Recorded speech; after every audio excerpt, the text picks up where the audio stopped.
We got trouble up here. Let's head back to the house and talk about what's going on with the Hades Cobra. Good morning, afternoon, or evening. I go by the name of Solo. Welcome back to Solo Driven. Now it is currently 7:18 a.m. and if you could tell by the look on my face, or if you're a car enthusiast of any kind, you already know exactly where we're headed. So without further ado, let's go.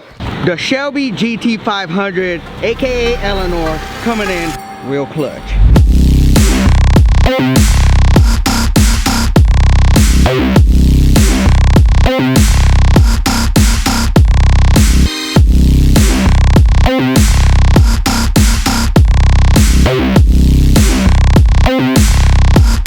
Alright, little cars and coffee hack. Get your coffee before if you don't want to wait in a line for about an hour instead of looking at cars.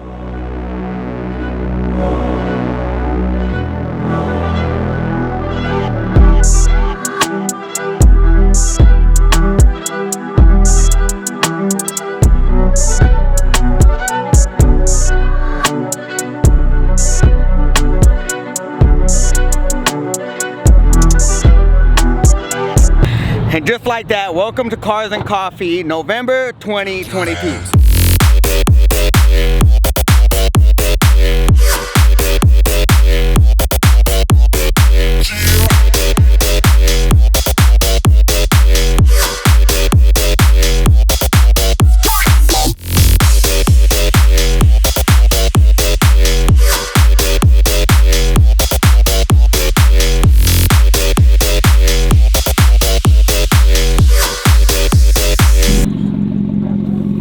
Alright, we have a whole line of Skylines right here. Check out this 4-door. Pretty rare, not very common to see. Pretty dope.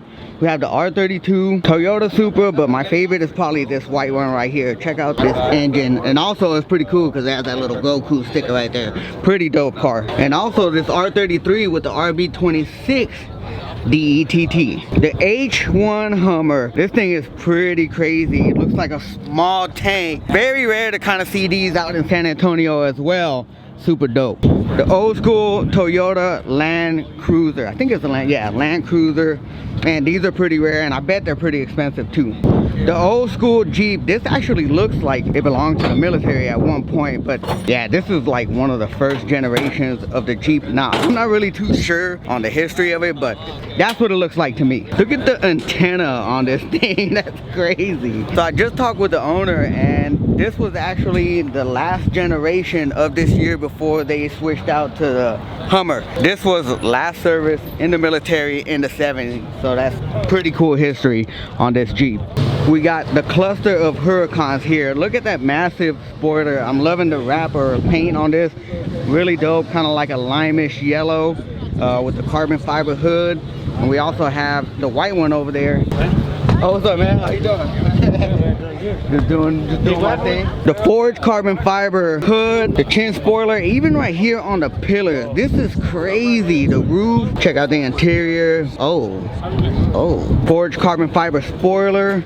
And check out that engine. I like the little green accents. This is more my style. Check out those wheels. You know this one did not come to play.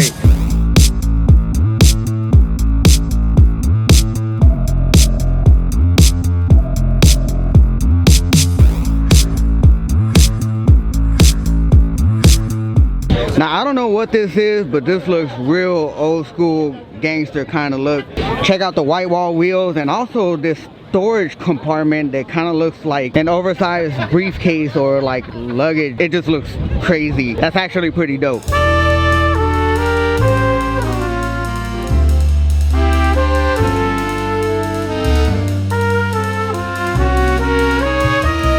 Check these LMTVs out. These are pretty dope. So this is used to transport. You can have military troops over here. The sides come down and you can use this for just about anything. Super dope and super tall too. I mean, look at this. We have the Corvette C8 Spider. Now, I don't know if they call them Spider or not, but this one, I really like the color, the carbon fiber accents, and also the little orange accents on the splitter. Tons of little carbon fiber pieces, mirrors, the interior, the little air scoop deal, and also on the side skirt, carbon fiber spoiler. Some really nice wheels to match. I like that they're like in a gunmetal color. Well put together vehicle.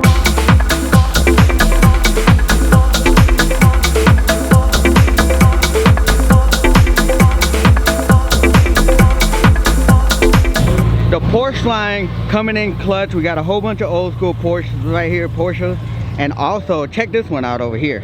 Check out this pink Porsche. Super dope color. It really stands out and pops. I don't know, guys. What do you think about painting the Cobra pink? Let me know in the comment section below. Well put together super right here. I actually follow this guy on Instagram and it looks a lot better in person than it does in pictures, that's for sure. Wheel combination is on point, along with the spoiler, the hood, carbon fiber accents, just And of course my buddy Daniel, super mint clean Grand National, lowered exhaust, couple modifications in the motor, but this thing is just, I mean, a classic.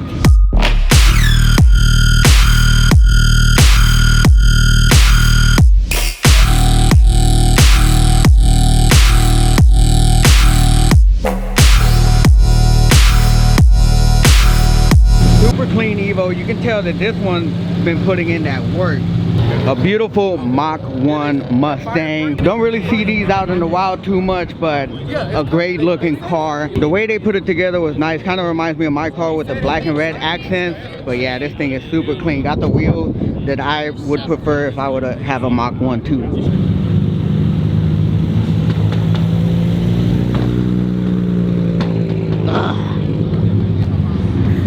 I need a R33 one day. I need a R33. I need a Skyline in general.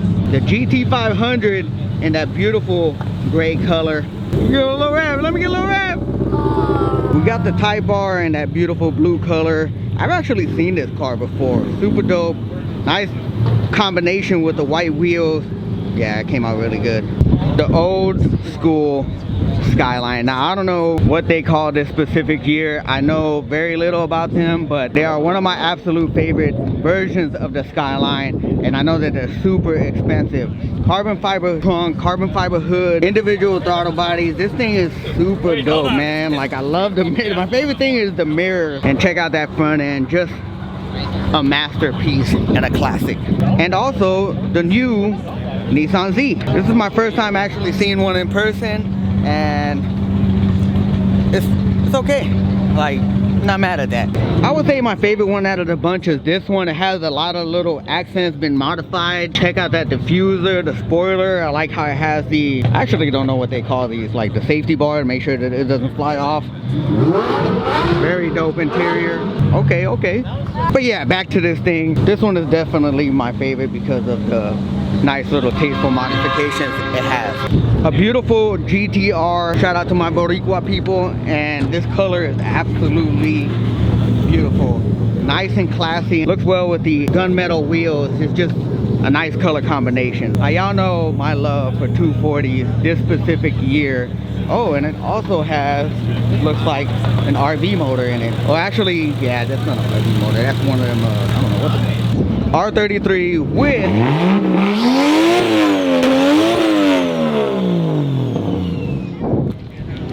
with an RB26. Now, for those that don't know, my very first car was one of these bad boys right here.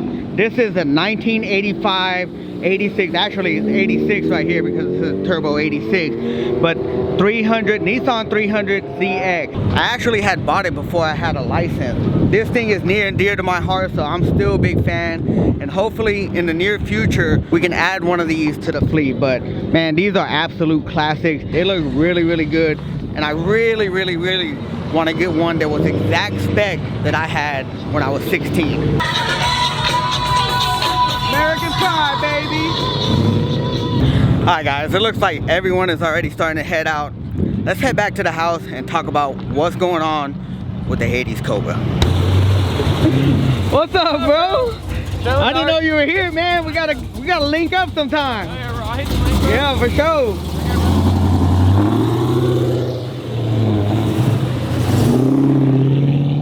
F body, baby. Woo! T-Rex, baby. These trucks are massive. Shout out to Ford for the inspiration on that truck.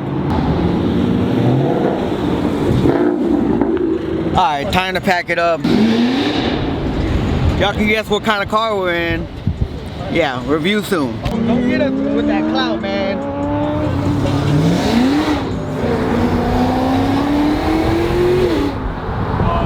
Oh! Record it. We got trouble up here.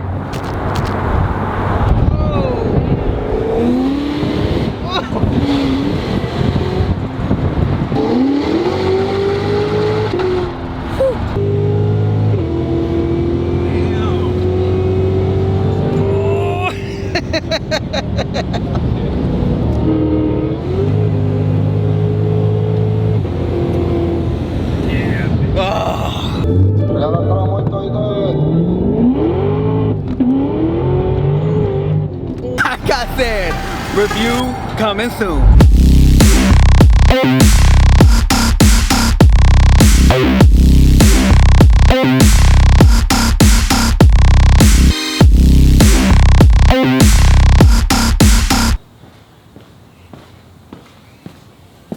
Alright, let's talk about the Cobra. So as some of y'all saw in the last video, we were having trouble with the car sputtering around 2,500 to 3,000 RPM. It is in fact a fuel related issue, and even though we try to avoid and hope for the best, it looks like the issue is indeed in fact inside the fuel tank. Now, the very next day, I took it upon myself to do it off camera, but I took the fuel tank down. That way I could just get down to the bottom of it and explain to y'all. I found what the issue was. Now, the pre-filters on the fuel pumps were all black, kind of had like some material in them. I couldn't think of anything other than the fuel lines had some debris since they were brand new. Since the pumps are so strong, they were pushing all that excess debris, therefore getting clogged in the pre-filters, depriving the fuel pumps, causing the sputtering issue that we're having because the duty cycle was showing 100% when in fact we knew it wasn't 100%. So that's the issue. It's not a vacuum leak. We knew what the issue was. We were just trying to eliminate all factors before having to do all that work.